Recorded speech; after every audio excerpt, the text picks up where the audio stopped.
Thank you so much for joining us today. This is the Restaurant as Catalyst to Social Change. And we've got some really amazing panelists here with all different perspectives. And I think for us, people in the industry, constantly we're nurturers and givers. And I think sometimes what happens is, and I'll get this question, is how can we do more, or what should we be doing, and what's enough and what's not enough. And I think the perspective from the panel will be an interesting one, but I want to start off by letting them introduce themselves briefly and talk a little bit about where they spend most of their time on a day-to-day basis before we talk about how all these pieces fit together and how we collectively can be a catalyst to social change. We'll start with Larry. Hi, my name is Gilmore, and I am an American living in Italy, and I've been there for about 23 years. I had an unexpected path into the restaurant industry. I was working in the art world. My husband, he met him in New York, convinced me to go to Italy. I moved there, and we began a business together. And that business has led to a small restaurant that grew and had big dreams.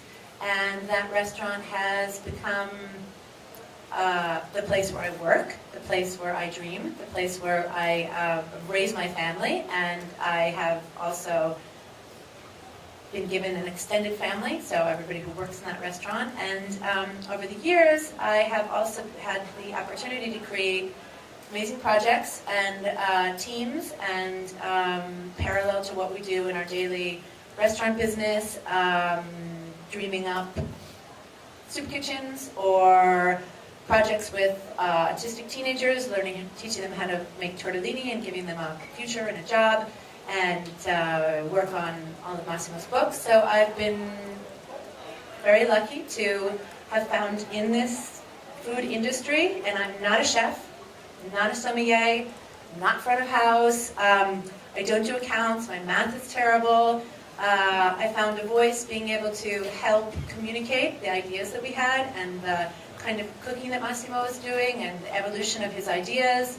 And then I found a voice when he came up with this terrible idea to transfer all of our knowledge of the fine dining restaurant world into opening community kitchens. And I got sort of passed on that job of making that happen, and started a nonprofit called Food for Soul, and that has been this unexpected calling and very daunting and a huge learning curve. And we just came out with a book, talks about it. It's called Bread is Cold, so I worked on that.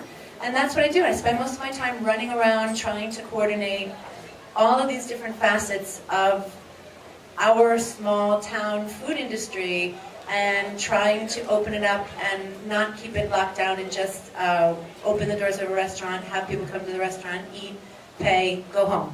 I think there's just so much more we can do, and we can inspire people, we can agitate, we can provoke, we can add to the dialogue, and once you have a voice, like we have in our restaurant, then it's up to us to be responsible for how we're going to use it and how we're going to give back and reflect and make it a better world. So that's us. Hello. My name is Jen Heidegger Kendrick. I'm from Atlanta. Technically I'm from Indianapolis, Indiana, but I live in Atlanta, Georgia. I am the co-founder of Staple House Restaurant and of The Giving Kitchen, which is our nonprofit. I too kind of found myself very unexpectedly in this beautiful industry. I was married to a chef, and back in 2009 we started a supper club out of our home called Prelude to Staple House, and spent all of our spare time cultivating relationships and really starting from the ground up and getting to know the people within our city and cooking for them. My late husband was the chef, and I would serve and host and welcome guests into our home. And 4 years down the road, something really unexpected happened to us, and he was diagnosed with a late-stage cancer and given 6 months to live. And what happened after that was really kind of what catapulted us into what is today and what is Atlanta, especially within the food world. There was an event put on in our benefit in about 3.5 weeks' time from the day of his cancer diagnosis to the time that people came together to support us. Nearly $300,000 was raised, and that was our light bulb moment, that we could do something different, we could do something bigger than ourselves, and as a way to pay it forward, we decided to start a nonprofit called Giving Kitchen. Offers financial assistance to restaurant workers who are in crisis, medical or otherwise, and decided to push our dream forward of Staple House. You know, in that moment of cancer and a terminal diagnosis, you don't really think ahead. You really only think in the moment. And I think that's actually one of the greatest gifts that we were ever given. And Ryan, my late husband, would say that himself, that the cancer diagnosis was one of the greatest gifts of his life.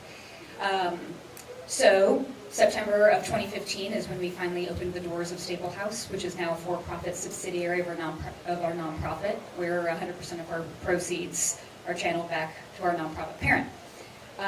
So that's a little bit of my journey and why I'm here, and thank you for having me. Hi, I'm Shankar Mehta, and like you both, I'm not married to a chef. I'm married to a person who doesn't like cooking, who just wants that done by myself. And I didn't come from a heritage of people who like cooking at all in my family. But that's one part where I'm different from you both. Other than that, I own Graffiti Earth, which is all about sustainability, and we practice as much as possible as empathy with food and culture. And we try to source only blemished vegetables, as we call them, cosmetically challenged in New York City, because it just sounds better. And I just feel that that word speaks a lot for myself, because I'm cosmetically challenged, so I just feel that me and the vegetable look great. And so that's one part. And we try to source things from different places, right? From restaurateurs like Amanda Cohen at Dirt Candy is so generous to give us all her vegetables that she doesn't use, like as they say, making round vegetables square and square vegetables round. And that's where we come in and pick up all that. And as well as farmers markets, we only work with fishermen who give us broken fish, because broken fish doesn't have a home, but it does in our house, so we accept that. We use used up espresso beans from coffee shops and Gold Steep ice creams, and use juice waste and make chutneys with it. We try to see how much ever we can reduce waste, and I do the same thing with the University of Massachusetts in Amherst and run their sustainability program there. And then we have another small restaurant. I mean, that's 18 seats, but we just think that 18 is too large, so we like going smaller and smaller. So we have another restaurant which is about 12 seats with one table, and it's called Me and You. And there we do dinners, whatever you wish to eat. So it's all memory-driven food.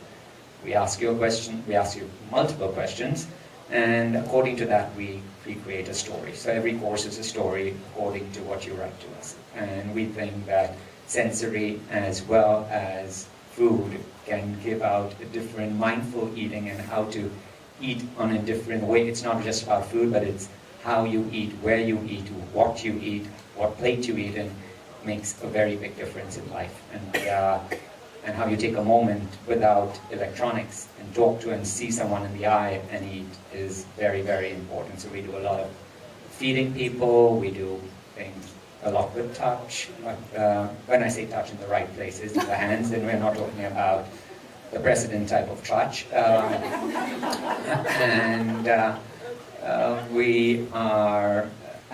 it's all about, as many people and many panelists have said, bringing heritage food back and bringing ancient stuff back. I think everything we should bring back of the olden times besides hatred. Thank you for that. I did want to spend a little time there because three panelists with different experiences, different backgrounds, doing different projects within different areas of the world, yet all for social impact. And I think that's one of the things that, would be curious to hear your own perspectives on. What does that mean to you? And that could be, a small thing with starting, in a local area and then expanding. It could be your perspective on, something that you've seen work really well that, perhaps we can do more of. I know it's a really general question, but. You want to take that? For me, I tend to speak from a more emotional and very personal angle because, again, finding yourself with a restaurant that opened, it was never supposed to be really this way. He was supposed to be here. He was supposed to be running, the kitchen. And our idea and impetus, for social change came out of letting go of pride. And realizing that it's okay to say I need help, and that's one of the biggest things that we recognize through the nonprofit, and being able to offer these grants it's actually quite difficult. Here we are, we're about a 5-year-old nonprofit and have been able to award about $1.5 million to over 1,000 members of our community, which is impactful and has changed the course of our food community in Atlanta. But to kind of let go, to speak out and honor the fact that it's really hard to ask for help, it's difficult. I think for us, the idea is always just bigger picture. We're there as far as Stable House is concerned. That's where my day-to-day is. We have a full-time staff on Giving Kitchen, and but it's really more about this. It's more about food and beverage. We're there every single day, taking care of a really dedicated staff and trying to provide the best experience possible, and all for a really good cause. So for us, or for me, it was really just by happenstance. I was supported, and in turn, I pay it forward. I forget what the question was.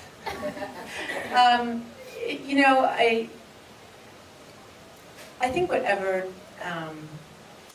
business that you're in, it's so much about connecting to where you are and the community that you're working in. And so even before, we only started 3 years ago with this idea that that there was an awareness that there was such a big problem of food waste, and that there was also a parallel problem of a lot of social isolation, and that when you look at community kitchens or canteens or missions, there's so much good intention, and sometimes it falls short of really reaching its goal, which is not only to feed people, but to nourish them. So when we sort of discovered this problem that's all over the world and exists, we felt that it was time to take everything that we knew about working with different communities, reaching out to our artisans, getting our staff excited about things, because that is the way that you generate change. You generate change not only from you and an idea, but how you can create synergy, how you can reach out. So maybe you go outside of your restaurant community and you start talking to artists or designers or architects, and they come up with an idea that can change the way you look at your kitchen or how you serve in a space. Or you start speaking with ministers and social workers, and you sometimes getting out of yourself in your small restaurant world enables you to do things in a different way, in a better way. So I think that's a lot about what we're doing right now, and just seeing how much change we can affect by inviting as many people in to be part of the dialogue. And not saying we know anything, but asking questions. And asking questions of ourselves, of our staff, people provide us with food, looking at the food distribution networks, looking at how people are doing things differently than us, better than us. Today I was at the Broad Street Ministry, and I was just blown away by what they're doing and their challenges and the brilliant ideas that they've come up with, not only as a food service, but also mail service, health service, that all of a sudden there's a place where so many people can go that have so many different needs, and those needs are being met. Wow, we're just serving people a meal, and I thought that was something really amazing, because we're doing it in a beautiful space, and we're hospitality and greeting people by name and trying to make delicious food. So there's always, it's a lot about also keeping yourself open to being ready to change and do more and do better for us. I think change is difficult. I think when you break barriers, barriers have to come down, and when barriers come down, participation goes up. That is something that you have to remember, that it is all about that. It is small thinking sometimes, but that leads to a bigger impact. It is sometimes changing the storyline. It's not sometimes, like especially at UMass, I've discovered this, when I tell them that, oh, why not eat the sustainable fish? Or, I mean, I know it might sound raw fish doesn't sound so appetizing, but whatever it might be, or it might be scraps, but instead giving them a story works for them. Like if we tell them, you know what, this vegetable was supposed to be thrown away, but this is that farmer who could not afford to do this. Now he's making $20,000 more because we as a school are buying all this from him. And then that story resonates to this generation. They feel compassionate. So instead of just saying, we are using this produce, it doesn't mean anything. But when you tell them the story about someone's life got better because we did this, because we bought this, this person can do this better, that resonates with this generation. So sometimes you have to give them that story of compassion. And compassion is the reason I think we should be alive, and the compassion is the reason why we should pay more attention to just small human touch. Makes a huge difference to society. And I think that's what I want to do. And it sounds like, I mean, the common thread is, talking about it, communicating, educating, getting ideas from different, from your environment, from purveyors, from folks that you work with, and other folks in the community. What are some of that? I mean, Larry, you have a unique perspective also, because not only is your nonprofit affecting certain countries, but you have all these different projects that kind of meld together and allow you to have a different perspective. Are you seeing similarities from country to country as you're working on the building and development and growth? Yes, I am, and the thing that's exciting, we're working on a project right now for opening in Paris, and that has been like 3 or 4 months in the making and happened very quickly. And all of a sudden I'm seeing all these patterns come up. So there are small startups who are working with technological apps and smartphones to get food surplus from supermarkets or caterers or restaurants to where that needs to go, and then connecting those. So there's lots of connections happening, and I see that, and the thing that's frustrating is that I don't know how to make that happen faster, because that's happening in a small area of Paris, and then there's something happening in Milan, and then there's something that started in Rio, and I know that just here in Philly at the Broad Street Ministry, that's happening. My challenge in my mind, and the thing that I'm trying to get around is, we're all doing interesting things, we're coming up with new solutions. How can we share this information? Is there a platform? And each of us is sort of making our mistakes and discoveries along the way, but can we share that so that it speeds up the process in some way, like a virtual sitting at the table and talking about different issues, and just coming up with brave and creative solutions to our modern day issues, which is there's much more food than any of us will ever be able to eat. We produce more than the planet needs to eat, and yet there are still people who are hungry, and it's not going to the right places, and a lot of it's getting thrown away, which is so silly. When we were cooking at the refectorio, someone said, we're going to be so sorry in the future, 20 years from now, we're going to look back and be like, oh, we had it so good back then. We had everything, and we just kind of, threw it away. So there's a huge challenge out there, and I don't know what the tipping point is. Is it, you activate media, something really tragic happens, we hit bottom, or restaurateurs get together and they have a larger voice, or is it the next generation? Is it, kids who are in elementary school right now who are being educated in a different way about food and health and nutrition, and they're going to be the catalyst for change, and we're just kind of like, the old guys pushing the cart and hopefully bringing them along. I really don't know what the answer is to, we can all do our small part, but I feel frustrated that it's not happening quicker and that things aren't changing quicker. I'll direct a question to, because I would imagine in many places around the world, there are people that feel the same way, and there's probably people in this room that feel that way as well. So I think this is one of the steps towards getting to talking about it more, spreading the word, and is there a platform for it that will come, perhaps from this very room. Yeah, and also thinking about, like, is there, I think the issue of food waste, the more I think about it in my mind, the more I see, it's like, is there an economics to it? So can we turn that into a business so that people will be interested in it?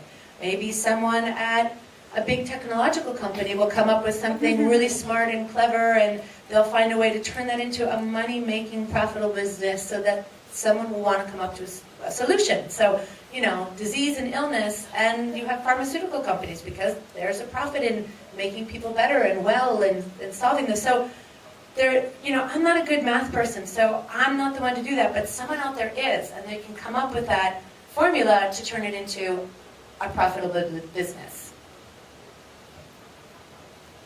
And Jen, just to kind of talk a little bit about also more local to the United States, with Atlanta, I know that Giving Kitchen also has, a lot of this is about growth and, not only getting folks educated and aware of what of challenges and what you're doing individually in your organizations, but the Giving Kitchen is a nonprofit that supports directly the hospitality community, which is a little bit different, but same. You're supporting the people who are essentially nurturing others, and I know that, I don't know, can you talk about them, but expansion plans as well. And I think a lot of this is about growth and how do you take those steps to figure it out locally, do it right, and then expand and what's next.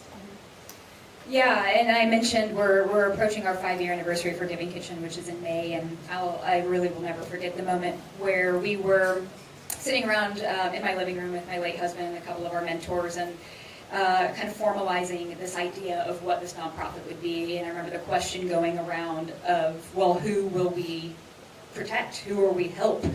And Ryan, my late husband, we just kept going back and forth, and it felt like a really big weight that we were carrying, essentially, because we were creating something and we realized that we had to start really small. And I think that's the biggest thing that we've learned, is to make the largest impact, you do have to start really small and go from there. And it was, back then, even though we wanted it for everybody, we wanted to be able to help everybody, we knew you just had to start small. So as far as expansion is concerned, we started in Metro Atlanta, and of course that's learning a whole lot of statistics about our own city, 240,000 restaurant workers in Metro Atlanta. And the very first year, we were only able to give out a couple $100,000. And since then, education obviously has been huge, and going around our community has been great.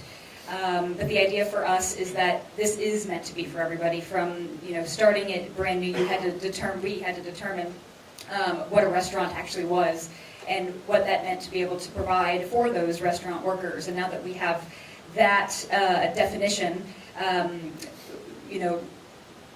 our strategic plan is now that by the end of 2019, we will be all over the entire state of Georgia, which is fantastic, and then in the entire Southeast by 2021. And to be able to say that is powerful, because again, this was something that started in my backyard and in my home, and something that came out of the face of tragedy, but turned goodwill, and that's the most important thing for us. Absolutely. Tangar, if you had any advice, because you mentioned, you highlighted that you have a restaurant, and then you have a smaller restaurant, and then you even have a smaller concept within that.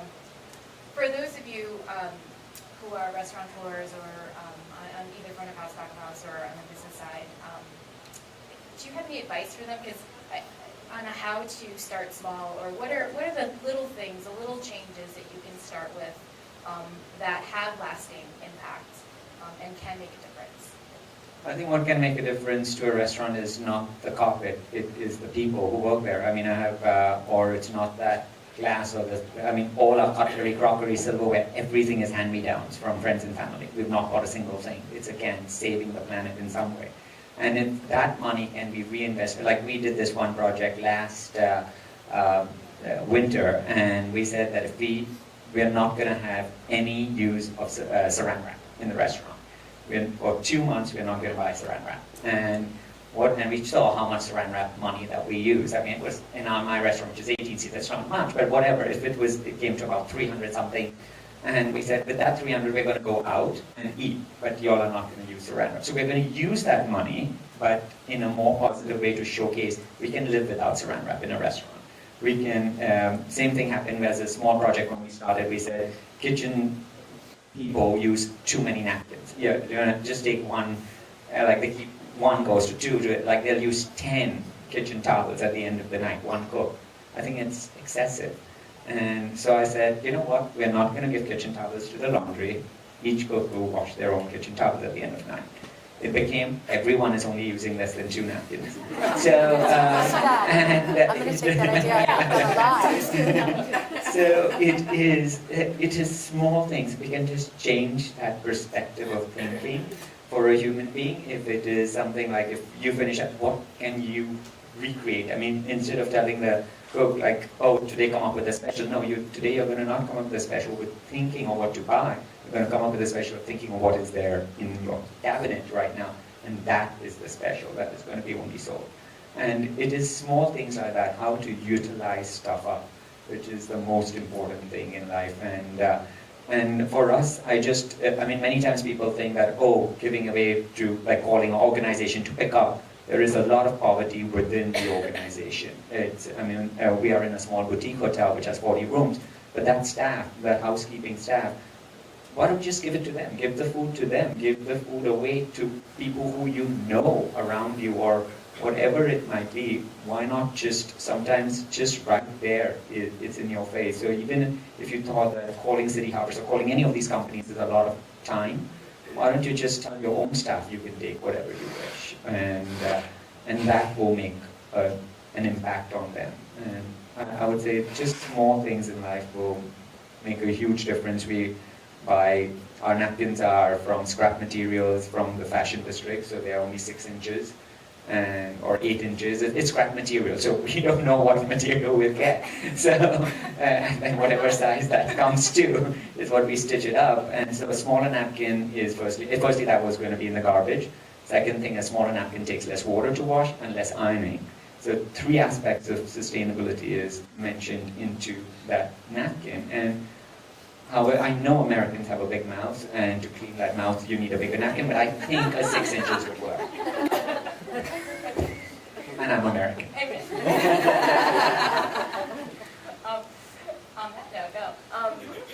So I'm curious, Lara, you also mentioned, that there are a lot of great causes, and I think one thing that happens often is you're not quite sure, you're not quite sure if the money or the donations or the efforts reach the right places. And sometimes it's not obvious if you're supporting certain causes or organizations what the impact actually is.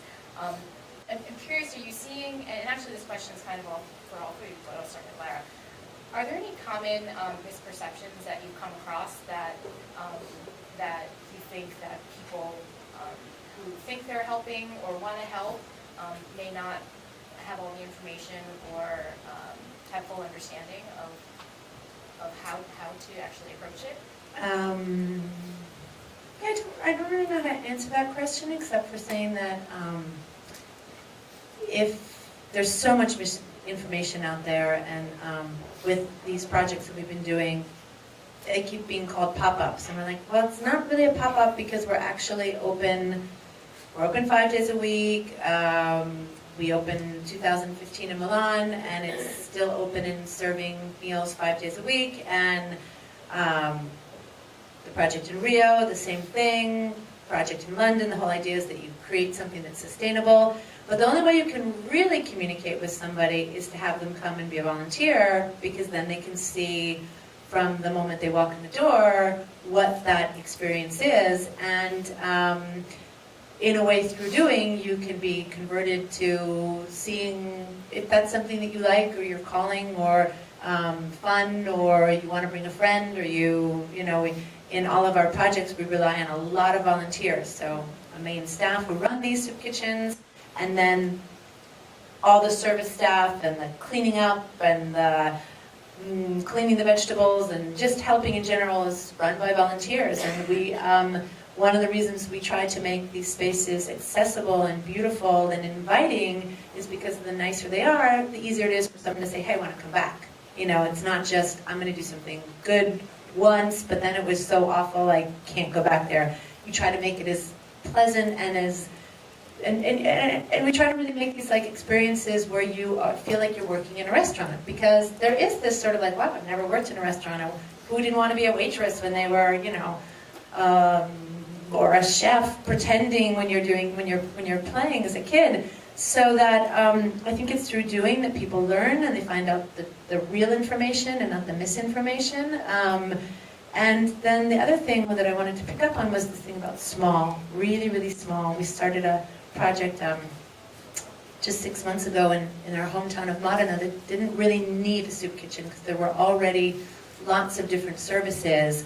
But we wanted to do something, and so we activated a space that was only during lunch, and we got their permission to use it once a week as a local hub for inviting a lot of families, working poor, recent immigrants to come and have a meal together with us. And we were able to engage the local market that does fruits and vegetables, and literally at 3 o'clock on Mondays, our kitchen staff, when they finish in Francescana, they go out and they go to the market and they pick up all the fruits and vegetables and dairy and things that in the beginning that people were reluctant to give us, and then slowly but surely they started giving us all their kind of ugly fruit and vegetables, because anyone who's a vendor doesn't even want to have that kind of stuff. They don't want to, they're ashamed in a way. And then we activated all the chefs in town, so putting them on a schedule, like, okay, it's one night a week, and in a year that means that every week can do 1 or 2 services, and get everyone to cook with whatever was there, and created this kind of supper club that, I can't even say it's a soup kitchen, it's not. It's just something people look forward to doing and being part of, and the market vendors then started volunteering, and then this whole, you can create a community around doing things for others that actually is not about charity at all. It's about changing your perspective and spending time with other people, and through food. So the object now is through food. We can activate so many other positive experiences and activate change. And I think that's where we're at right now. So I'm going to ask a very open-ended question on what inspires you. Start with Jahangar. What inspires me is the poor. I think, I remember one time when I did this, I've answered this question many times when people have asked you, who's the last person you would like to eat your last meal with, or things like that. And my answer is a little different. I always say I would like to eat my last meal with a terrorist. And the reason I say that is because if I can change that mind of that human being who is so sad that he's killing another human being for no reason, because of some anger, and if I could change that one person before I die, I'd be very happy. So I would rather eat my last meal with a terrorist.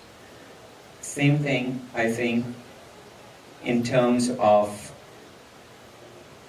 one time I did this with a very, very poor person and in a village, and we wanted to showcase how we can give them food and from stuff that is lying around. And one of the things she said is, what makes me happy is not a good meal. What makes me happy is, would people like you like to help others, would you all be happy to eat the food that we have, like, which is nothing, which is horrible, that burned piece of bread, or that uncooked rice. Like, if I could make you guys eat that, that would give me more joy to see to it.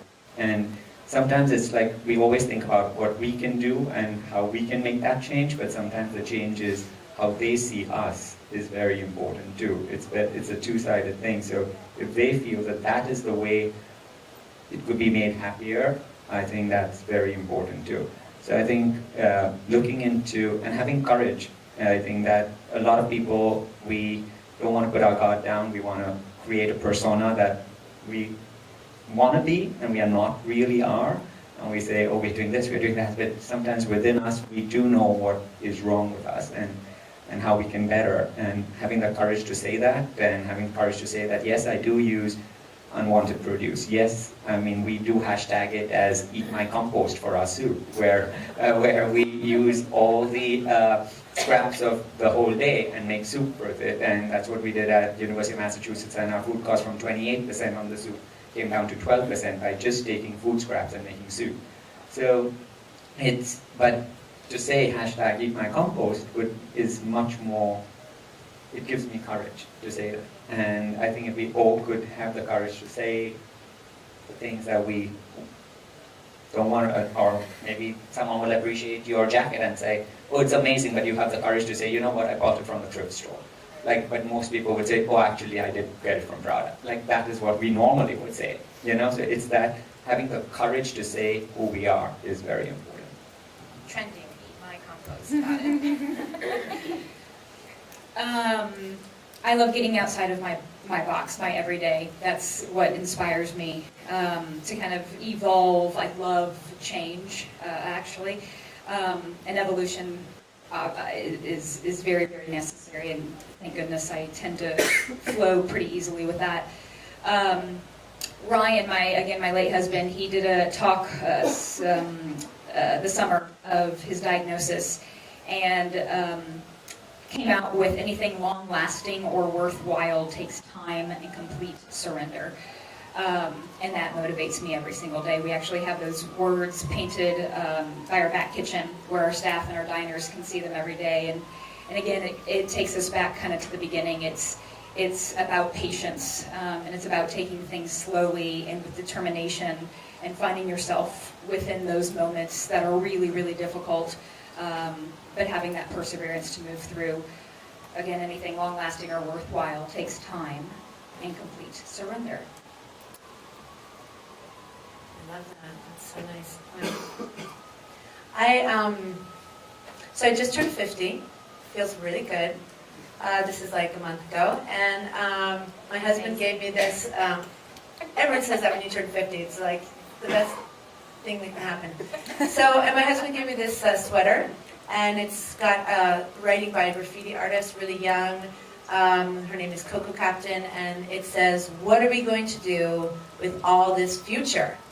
So for what inspires me is the future, because I don't know what's lurking around the corner, and I really try not to go to the grim place and think about apocalyptic things and terrible things that are going to happen. I really try to think that around that corner I'm going to be surprised by something, and it's going to shock me into like knowing what to do next and figuring something out, or I'm going to be proven wrong so that I can then like, okay, stop and change the way what I'm doing, or my methodology, or my behavior. And so what inspires me is the future, because I think that we have to feel that all of us have, in our smallest gesture and wake up in the morning, that there is in that day future, that we can do something, discover something, change someone's mind, inspire someone, encourage someone, get out there and just be nice to a cab driver or someone who sells you vegetables. Be thankful, have radical gratitude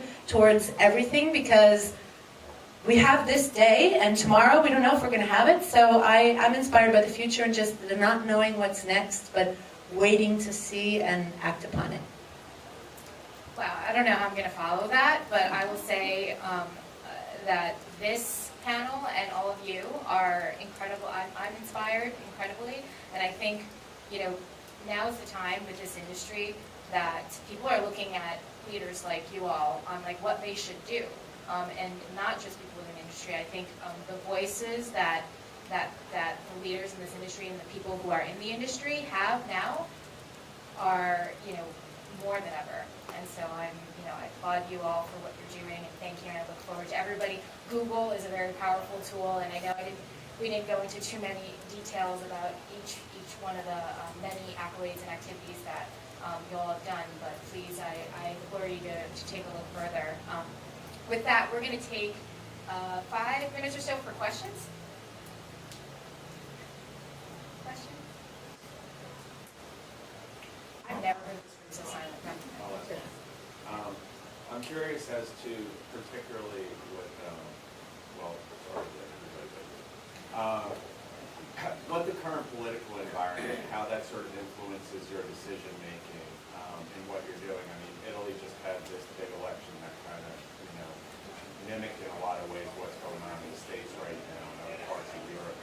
And the people that you're serving and sort of this altruistic mission, does the political environment factor in at all into your decision making? Personally, no. I really don't try to be changed by the political wind. I think that there are bigger issues than the politics out there, and that if you can gravitate, if you can get people working and changing individuals' way of looking at things, that will eventually change the political scene. Work from the ground up, not from people who are in power, but work from the people. And I've never been able to figure out the politics in Italy, but that's just compounded by everything that's happening in the United States. And I think that you can also lose a lot of energy fighting the political system, which sometimes is so beyond our control, but you can have control over what you do every day, like how you act and the things where you decide to put your energy and your time and your investment and your money. And I think that I try to focus on that.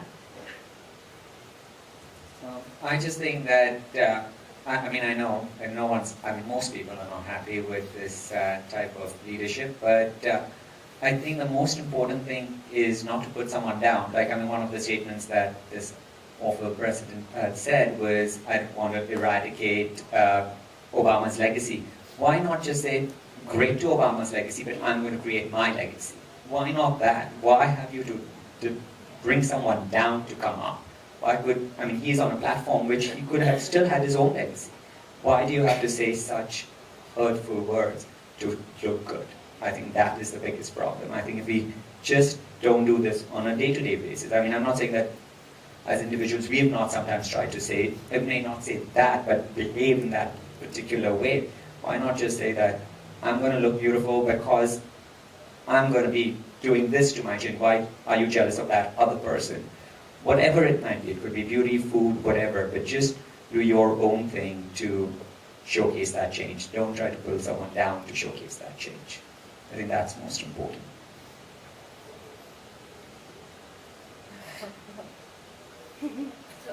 Hi, I'm Valerie Irwin, and I'm the general manager of Eat Cafe. I met Laura yesterday.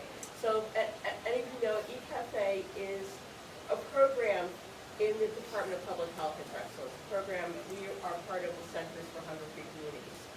So, we're on Lancaster Avenue, we have 35 seats, we have a chef, we have table service, and our big difference is if you don't have enough money to pay for your bill, you don't have to pay. So, and we're a little bit different than other restaurants in a similar space because, for instance, we don't really use volunteers. And part of Drexel, that's not something that Drexel allows, as a rule. And Drexel is very, very good to us. They don't give us money. They're very, very good to us, but they don't give us money. But what we're always, so we've been around for about a year and a half, and sometimes it's a lonely space because there are not that many people doing a similar thing, and it's like so inspiring to have all of these people doing something similar. So here's my big question. Would each and every one of you consider coming to eat and doing a meal with me? Sure. Definitely. I'll see you after class. I don't think Harriet Tubman ever thought that she would be on a bill, but she is going to be. It's the same way. She was alone at that time, but now everyone's with her.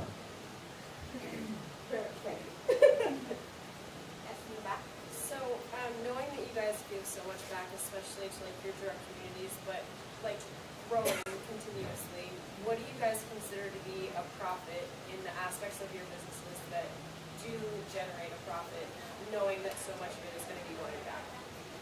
I work at a sustainable grocery store in DC, and sometimes it's hard to kind of calculate the line of where we're at, where it's like, okay, like we're hitting this mark, but are we going to be able to keep doing this in 2 years, 5 years, you know, because ultimately you have to hit a certain percentage, a certain goal that sometimes makes you on the day-to-day feel not as great, but knowing that if you're not in business, you can't do anything.